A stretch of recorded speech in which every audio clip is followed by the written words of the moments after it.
xibaar yu wér te wóor ca tàng ba abonnez-vous pour ngeen di mën di jot suñuy vidéo. ngeen jëf ci ànd gi ak ñun ci chaîne bii di Buzz 221 HD.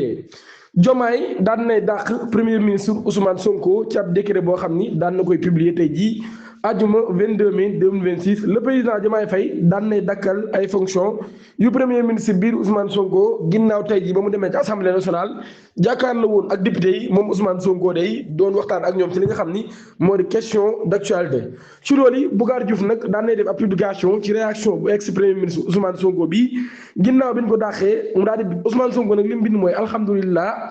tey jii ci guddi dinaa nelaw sama kër ak ci xol bu dal ci loolu yi day moom mii nag moom mu ni nag daal chez lui est profondément choquant et décevant pour un homme qui occupait les plus hautes fonctions de l'État.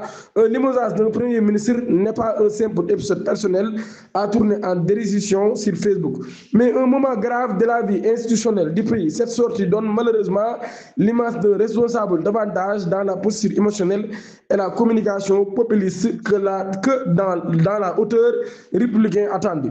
Au lieu d'adresser un message de responsabilité, d'explication ou d'apaisement au peuple sénégalais, Ousmane Sonko ci boppam nag daal daan nay préféré formuler ab ambigu et provocatrice qui banalise la solennité des institutions.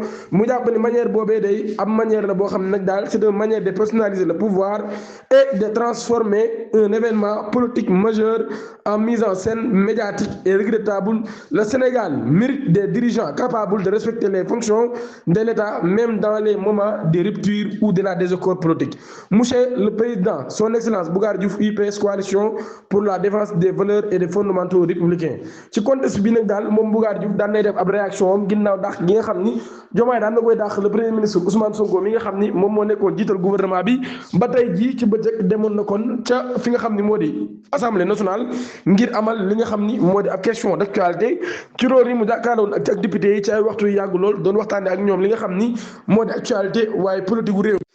ginnaaw ba kon président de la république ci sortie bi mu mujjee def doon na wax ni Ousmane Sonko ci boppam nag man maa ko tabbu te su ma neexee daal di koy dindi waaye tey jii daan nay jëmmal loolu yi. abonné leen activé cloche notification bi te aimé vidéo bi jërë ngeen jëf.